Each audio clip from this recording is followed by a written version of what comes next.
प्रधानमंत्री नरेंद्र मोदी ने 1,25,000 किसान समृद्धि केंद्र राष्ट्र को किया समर्पित। किसान सम्मान निधि की 14वीं किश्त भी की जारी। कहा, किसानों का खर्च कम करने के लिए पूरी ईमानदारी से काम कर रही है सरकार। झारखंड विधानसभा का मानसून सत्र कल से। स्थानीय नीति सहित राजभवन से लौटाई गई कई विधेयक सदन के पटल पर लाने की तैयारी में सरकार। एनडीए और यूपीए सत्र की रणनीति बनाने में जुटी। नगरी में माकपा नेता की हत्या की जांच के लिए एसआईटी का गठन। हत्या के विरोध में आहूत रांची बंद ग्रामीण इलाकों में रहा असरदार। कुछ क्षेत्रों में दुकानें भी रही बंद। यातायात पर भी असर। और कम वर्षापात ने बढ़ाई राज्य के किसानों की परेशानी। अब तक सामान्य से 48% कम बारिश। कई जिलों में सुखाड़ की स्थिति। 29 से 31 जुलाई तक कुछ इलाकों में भारी बारिश की चेतावनी।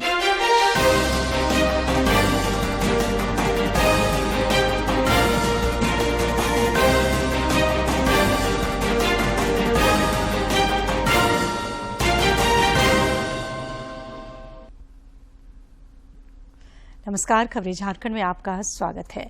खबरों के साथ मैं हूं सरोज झा और अब खबरें विस्तार से। प्रधानमंत्री नरेंद्र मोदी ने आज राजकोट के पास हीरासर में राज्य के पहले ग्रीनफील्ड अंतर्राष्ट्रीय हवाई अड्डे का उद्घाटन किया। श्री मोदी ने नए हवाई अड्डे का निरीक्षण भी किया। इस अवसर पर मुख्यमंत्री भूपेंद्र पटेल और केंद्रीय नागर विमानन मंत्री ज्योतिरादित्य सिंधिया उपस्थित थे। नया हवाई अड्डा 1,405 करोड़ रुपए की लागत से 1,500 एकड़ भूमि पर बनाया गया है। श्री मोदी 2 दिन के गुजरात दौरे पर हैं। बाद में प्रधानमंत्री ने कार्यक्रम को संबोधित भी किया और मुख्यमंत्री भूपेंद्र पटेल मौजूद रहे। राजकोट को हमने हर प्रकार से आगे बढ़ते देखा है। अब राजकोट की पहचान सौराष्ट्र के ग्रोथ इंजन के तरफ भी हो रही है। यहां इतना कुछ है, उद्योग धंधे हैं, बिजनेस है, संस्कृति है, खान पान है,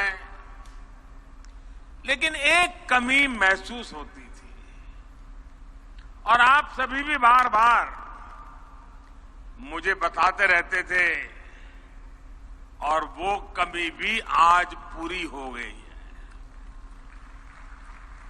अभी कुछ देर पहले जब मैं नए बने एयरपोर्ट पर था तो आपके इस सपने के पूरे होने की खुशी मैंने भी महसूस की।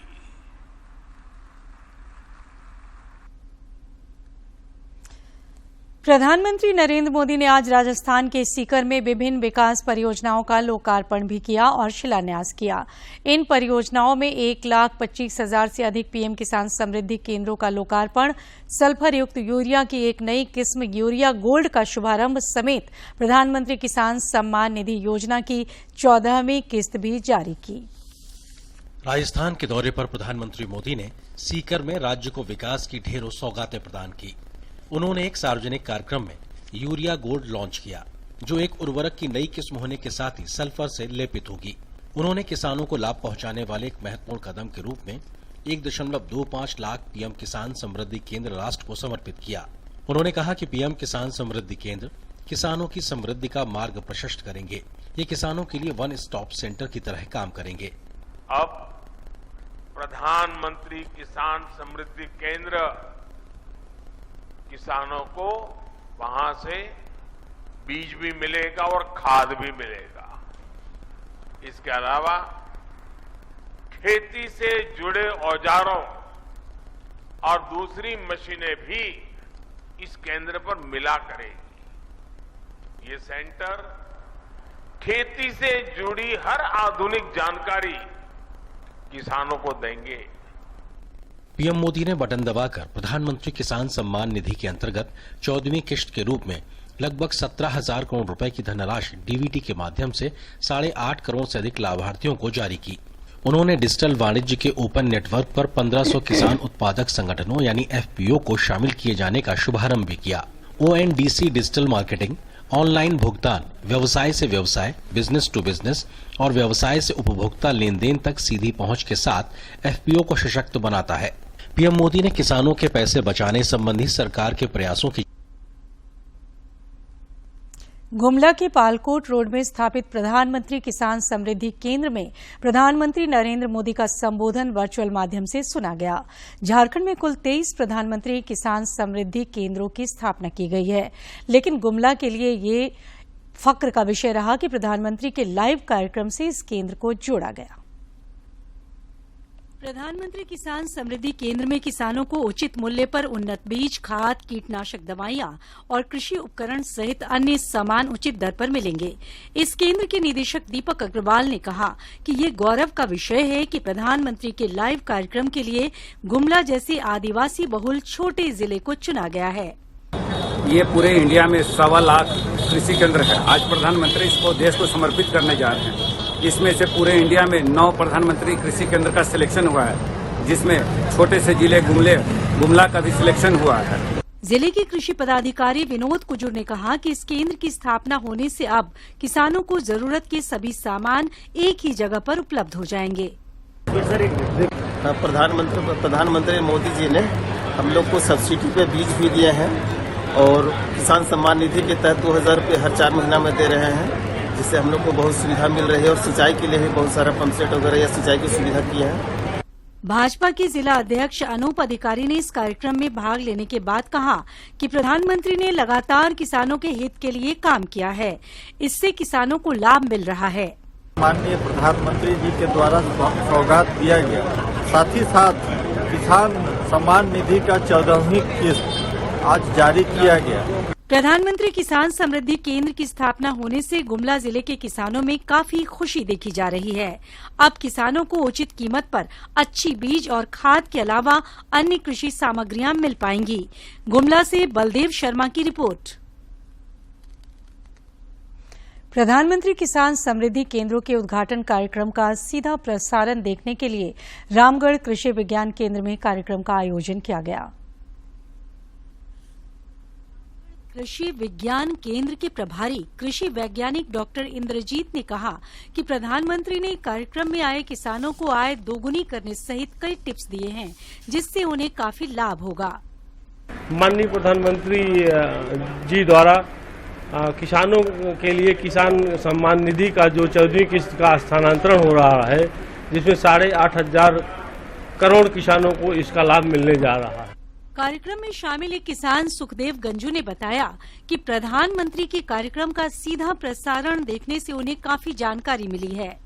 पीएम किसान समृद्धि योजना 14वीं किस्त सीधी खाते में आ रहे हैं।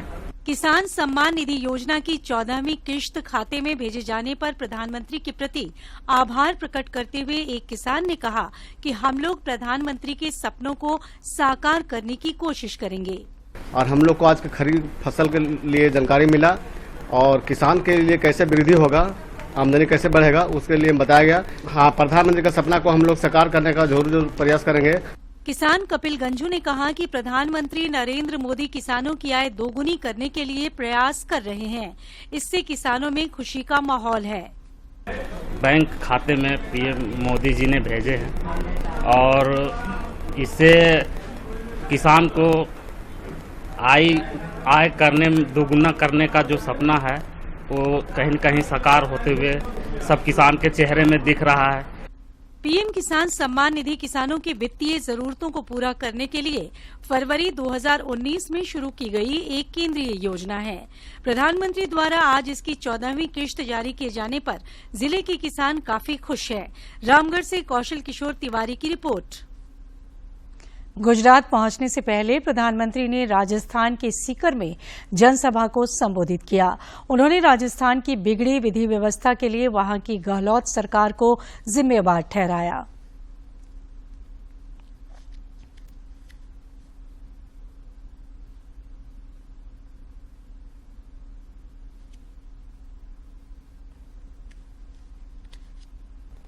राजस्थान में नशे की तस्करी, नशे का कारोबार फल फूल रहा है। हमारे तीज त्योहारों पर खतरा मंडराता रहा है। कब पत्थर चलने लगे, कब गोलियां चले, कब कर्फ्यू लग जाए, कोई नहीं जानता। भाइयों और बहनों, राजस्थान के लोग कुछ भी बर्दाश्त कर सकते हैं, लेकिन राजस्थान के लोग बहन बेटियों के सम्मान से खिलवाड़ कभी भी बर्दाश्त नहीं। इतना ही नहीं, प्रधानमंत्री ने राजस्थान के पूर्व मंत्री राजेंद्र गुणा की डायरी का भी जिक्र किया। उन्होंने कहा कि कांग्रेस ने राजस्थान में सरकार चलाने के नाम पर सिर्फ लूट की दुकान चलाई है और झूठ का बाजार चलाया है। उन्होंने कांग्रेस और उसके सहयोगी दलों ने एक नया पैंतरा चलाया है और ये पैंतरा है नाम बदलने का। पन्ने खुले तो अच्छे अच्छे निपट जाएंगे। जैसे गांधी जी ने क्विट इंडिया का मंत्र दिया था, वैसे ही आज का मंत्र है भ्रष्टाचार क्विट इंडिया, भ्रष्टाचार छोड़ो इंडिया, परिवारवाद क्विट इंडिया, परिवारवाद छोड़ो इंडिया, तुष्टीकरण क्विट इंडिया, तुष्टीकरण छोड़ो इंडिया। क्विट इंडिया ही देश को बचाएगा और देश को विकसित भारत बनाएगा। झारखंड विधानसभा का मानसून सत्र कल से शुरू हो रहा है। 6 दिवसीय इस सत्र के बांग्लादेशी घुसपैठ सहित कई अन्य मुद्दों को लेकर हंगामेदार होने के आसार हैं। विपक्ष जहां एक ओर सरकार को घेरने की तैयारी में है, वहीं सत्ता पक्ष की ओर से विपक्ष के हर सवाल का जवाब देने की तैयारी की जा रही है। विधानसभा अध्यक्ष रविन्द्रनाथ महतो ने सर्वदलीय बैठक कर सभी दलों से सत्र के सुचारू रूप से संचालन में सहयोग करने का अनुरोध किया है, लेकिन इस सत्र के भी शांतिपूर्ण गुजरने के आसार कम ही दिखाई दे रहे हैं।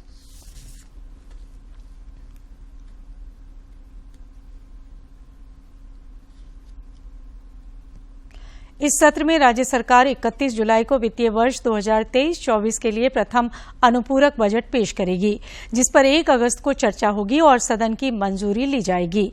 राज्य सरकार द्वारा स्थानीय नीति सहित राजभवन से लौटाए गए ओबीसी आरक्षण और मॉब लिंचिंग निवारण विधेयक सदन के पटल पर रखे जाने की उम्मीद है। मुख्यमंत्री सचिवालय राज्यपाल द्वारा लौटाए गए विधेयकों के संदर्भ में संदेश प्राप्त करने के लिए राजभवन से आग्रह किया है। झारखंड विधानसभा के मानसून सत्र को लेकर भाजपा विधायक दल की बैठक हो रही है। विधायक दल के नेता बाबूलाल मरांडी की अध्यक्षता में हो रही इस बैठक में तमाम विधायकों के मौजूद रहने की संभावना है। भाजपा की ओर से मानसून सत्र के दौरान बांग्लादेशी घुसपैठ, राज्य की कानून व्यवस्था सहित कई मुद्दों पर सरकार को घेरने की तैयारी होगी। उधर मानसून सत्र को लेकर कांग्रेस विधायक दल की बैठक दल के नेता आलमगीर आलम आवास पर हुई। इस बैठक में विधायकों के अलावा पार्टी के प्रदेश अध्यक्ष राजेश ठाकुर उपस्थित थे। बैठक के बाद विधायक दल के नेता आलमगीर आलम ने कहा कि मणिपुर घटना को लेकर पार्टी के विधायक विधानसभा के मुख्य द्वार पर धरना प्रदर्शन करेंगे। उन्होंने कहा कि इस बैठक में 1932 का खतियान, ओबीसी आरक्षण जैसे बिल जिसे राजभवन से लौटा दिया गया है, उसे फिर से सदन में रखा जाए, उस पर बैठक में चर्चा हुई है। मणिपुर हिंसा मुद्दे पर विपक्षी पार्टियों के विरोध के बाद संसद के दोनों सदनों की कार्रवाई आज फिर बाधित हुई। हंगामे के चलते लोकसभा को कई बार स्थगित किया गया और फिर कार्रवाई कल सुबह तक के लिए स्थगित कर दी गई। नहीं देता। साथ ही उन्होंने कहा कि सदन की मर्यादा बनाए रखने की हम सबकी जिम्मेदारी है। इसके बाद भी विपक्ष हंगामा करता रहा, जिससे सदन की कार्यवाही पहले दोपहर 2 बजे तक, फिर 3 बजे तक और फिर पूरे दिन के लिए स्थगित कर दी गई। उधर विपक्ष ने मणिपुर मामले पर राज्यसभा में भी हंगामा किया। विपक्ष के काला कपड़ा पहनने पर सत्ता पक्ष के सदस्यों ने करारा प्रहार किया।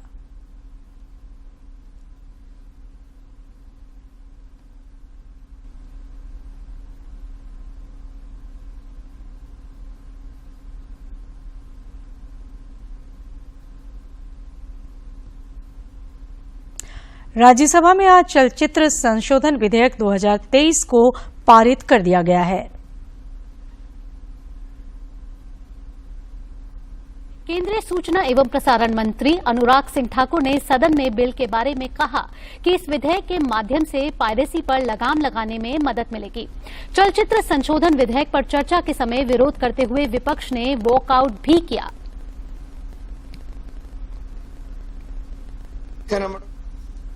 अमेंडमेंट बिल 2023 बहुत महत्वपूर्ण है। ये एक तरह से फिल्म जगत से जुड़े हुए छोटे से छोटा किरदार निभाने वाला स्क्रीन पर या स्क्रीन से पीछे उसके अधिकारों को आप आज संरक्षण देने वाले हैं। आप उनके हितों के लिए बहुत बड़ा कदम उठाने वाले हैं और उसके लिए पूरा सदन एकजुट होकर साथ आया है। राज्यपाल सीपी राधाकृष्णन ने कहा है कि राष्ट्रीय शिक्षा नीति 2020 से देश को नई ऊंचाइयों पर पहुंचाने में मदद मिलेगी। उन्होंने दूरदर्शन से खास बातचीत में झारखंड के विश्वविद्यालयों में राष्ट्रीय शिक्षा नीति के तहत हो रहे पहल की भी जानकारी दी। राष्ट्रीय शिक्षा नीति के 3 वर्ष पूरे हो रहे हैं और राष्ट्रीय शिक्षा नीति का इम्प्लीमेंटेशन किस तरीके से झारखंड में हुआ है और इसकी जरूरत क्या होगी, तमाम बिंदुओं पर हम बातचीत करेंगे राज्यपाल सीपी राधाकृष्णन जी से। Sir, why do we need national education policy? The world will change. The economical activities are changing. The need is changing every day. So we have to equip our workforce. The young workforce what we got today should be highly equipped by way of education and knowledge. For that, as we all know, change is the only constant factor. So we have to change according to the need of the society and the situation. Now the entire globe is known as a global village. So everything is so open and everything, the communication is so strong. So the need of the people we have to understand and we have to deliver the things. For this new national education policy is a must and it should luckily this is having a lot of dynamism. Sir, considering NEP 2020, what initiatives have been taken to implement the policy and improve the quality of learning? We are taking in all these 3 years, there are so many steps taken. And we all understand that it will take further time to understand the results. So we have been requested the universities to go for interdisciplinary as well as the multidisciplinary things are changing up, and also the research is getting its own importance. But it will all take little more time. New syllabus has been introduced and dynamism has been added, so that the practical application of the theory should be well established. That is the success story. That is what is the need of our today. Do you think NEP 2020 will contribute to vocational education and skill development? Yes, this policy combine our heritage and the new knowledge needed to the society? Yes, definitely, because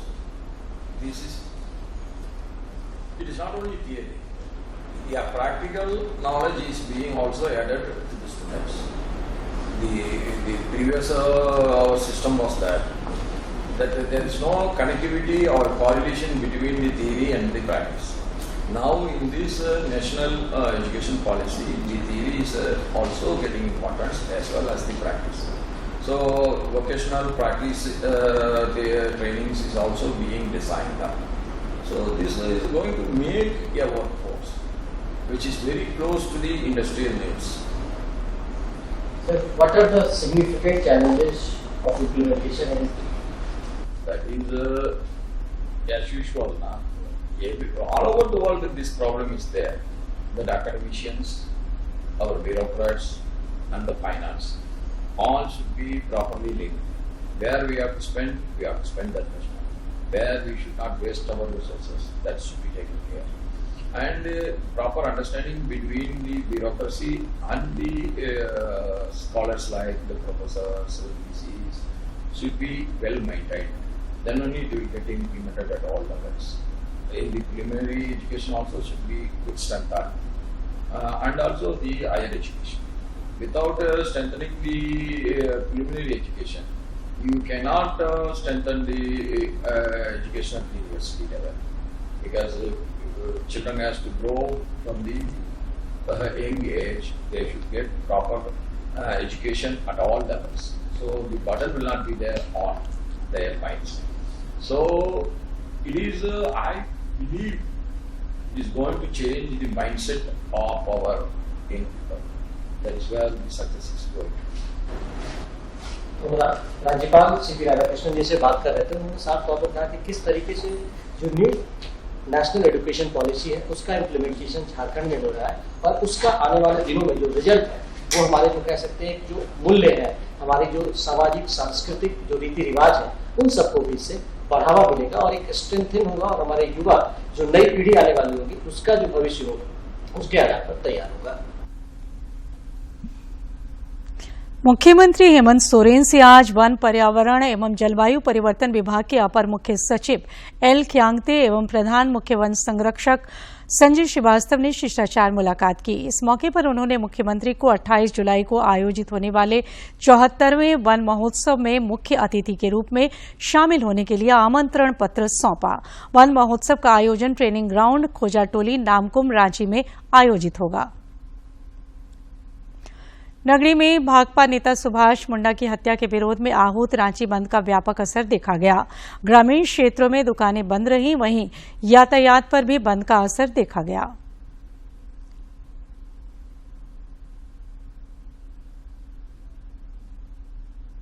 Bhajpa प्रदेश अध्यक्ष बाबूलाल मरांडी ने नगरी के दिवंगत भाकपा नेता सुभाष मुंडा के आवास पर जाकर उन्हें श्रद्धांजलि अर्पित की।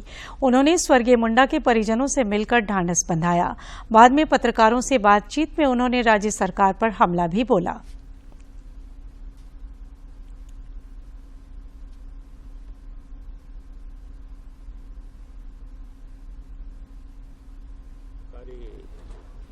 नौकरी में हो या कोई थोड़ा बहुत बिजनेस में हो, उनको भी देखते हैं रास्ते से लोग तुरंत हटा दे रहे हैं। तो ये बड़ा गंभीर विषय है। कोडरमा के श्रम कल्याण परिसर में आज दंतोपंत ठेंगरी रोजगार मेला का आयोजन किया गया।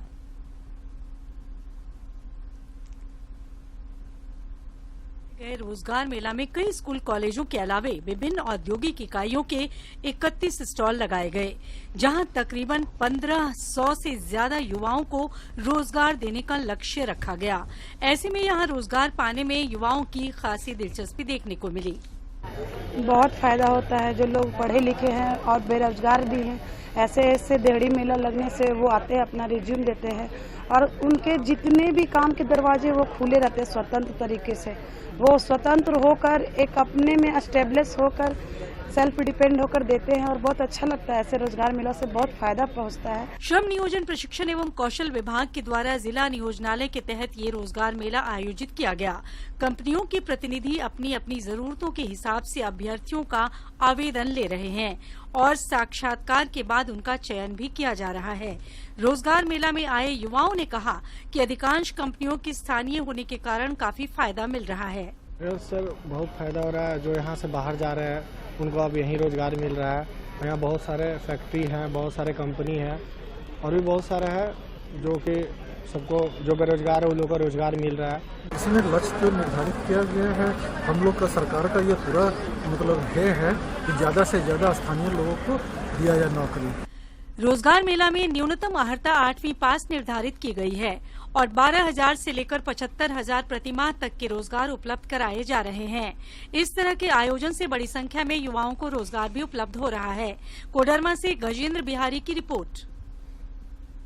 मुख्यमंत्री हेमंत सोरेन आज राज्यसभा सांसद धीरज साहू के बड़े भाई उदय शंकर प्रसाद साहू की दिवंगत धर्मपत्नी अरुणा साहू की श्रद्धांजलि सभा में सम्मिलित हुए। मुख्यमंत्री ने दिवंगत अरुणा साहू की तस्वीर पर माल्यार्पण कर उन्हें श्रद्धांजलि अर्पित की।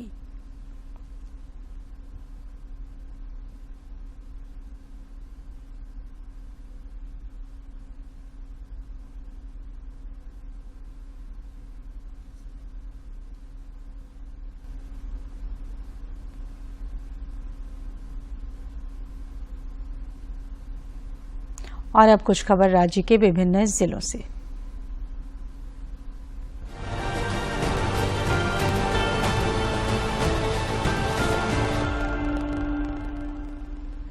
आद्रा रेल डिवीजन के तलगोरिया और बोकारो एन केबिन के बीच नई लाइन के नॉन इंटरकॉलिंग कार्य को लेकर 28 जुलाई को 2 ट्रेनें रद्द रहेगी। इन ट्रेनों में धनबाद रांची धनबाद और Bokaro steel city Ranchi Bokaro steel city passenger special train शामिल हैं। झारखंड के कई जिलों में तेजी से कंजक्टिवाइटिस फैल रहा है। कई जिलों में इसके मामले लगातार सामने आ रहे हैं। ये आंखों की बीमारी है जिसे आई फ्लू इन्फेक्शन भी कहा जाता है। ये एक संक्रामक बीमारी है और इस संक्रमण से पीड़ित व्यक्ति के संपर्क में आने से ये तेजी से फैलता है। कोडरमा के उपायुक्त ने अपने कार्यालय कक्ष में जनता दरबार का आयोजन कर लोगों की समस्याएं सुनी। इस दौरान उन्होंने अधिकारियों को लोगों की समस्याओं का यथाशीघ्र निष्पादन करने का निर्देश दिया। उपायुक्त ने अधिकारियों से प्रगति रिपोर्ट भी मांगी है। गढ़वा में राज्य खाद्य आयोग के अध्यक्ष हिमांशु शेखर चौधरी की अध्यक्षता में जन सुनवाई का आयोजन किया गया।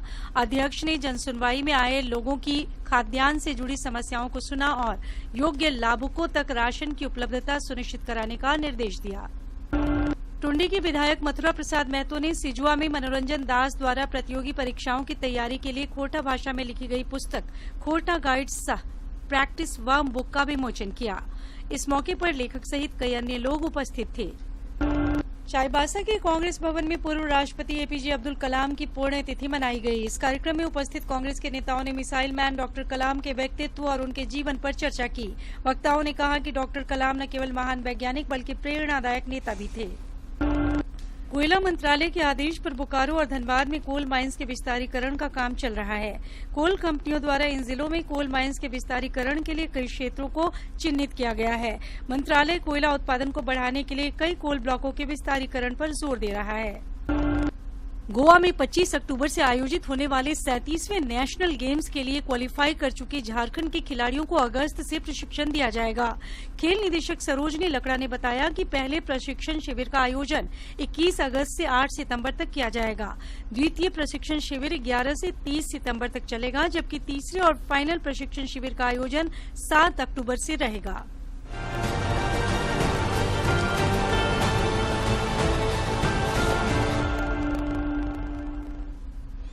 प्रधानमंत्री नरेंद्र मोदी 30 जुलाई को मन की बात कार्यक्रम के जरिए देशवासियों के साथ अपने विचार साझा करेंगे। प्रधानमंत्री ने इस कार्यक्रम के लिए लोगों से अपने सुझाव देने का आग्रह किया है। बात है जन जन की, संघर्षों के कुछ किस्से, कहानी कुछ सफलताओं की, अनकही विरासत की, उम्मीदें नए भारत की।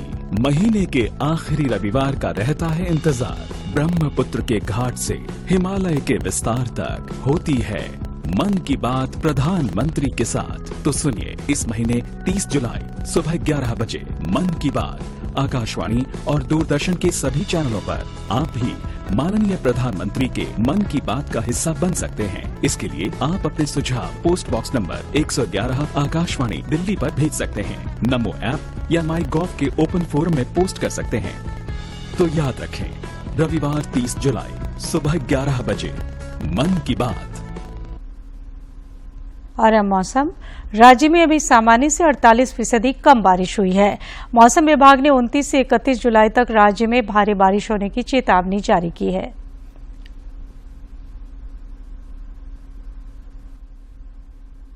और अब एक नजर डालते हैं प्रमुख शहरों के आज के तापमान पर। राजधानी रांची का अधिकतम तापमान 30.8 और न्यूनतम तापमान 23 डिग्री सेल्सियस रिकॉर्ड किया गया। जमशेदपुर का अधिकतम तापमान 32.8 और न्यूनतम तापमान 25.9 तथा डाल्टनगंज का अधिकतम तापमान 34.8 और न्यूनतम तापमान 27.2 डिग्री सेल्सियस रिकॉर्ड किया गया। और आखिर में इस बुलेटिन के मुख्य समाचार एक बार फिर। प्रधानमंत्री नरेंद्र मोदी ने 1,25,000 किसान समृद्धि केंद्र राष्ट्र को किया समर्पित। किसान सम्मान निधि की 14वीं किश्त भी की जारी। कहा, किसानों का खर्च कम करने के लिए पूरी ईमानदारी से काम कर रही है सरकार। झारखंड विधानसभा का मानसून सत्र कल से। स्थानीय नीति सहित राजभवन से लौटाई गई कई विधेयक सदन के पटल पर लाने की तैयारी में सरकार। एनडीए और यूपीए सत्र की रणनीति बनाने में जुटी। नगरी में माकपा नेता की हत्या की जांच के लिए एसआईटी का गठन। हत्या के विरोध में आहूत रांची बंद ग्रामीण इलाकों में रहा असरदार। कुछ क्षेत्रों में दुकानें भी रहीं बंद, यातायात पर भी असर। और कम वर्षापात ने बढ़ाई राज्य के किसानों की परेशानी। अब तक सामान्य से 48% कम बारिश, कई जिलों में सुखाड़ की स्थिति। 29 से 31 जुलाई तक कुछ इलाकों में भारी बारिश की चेतावनी।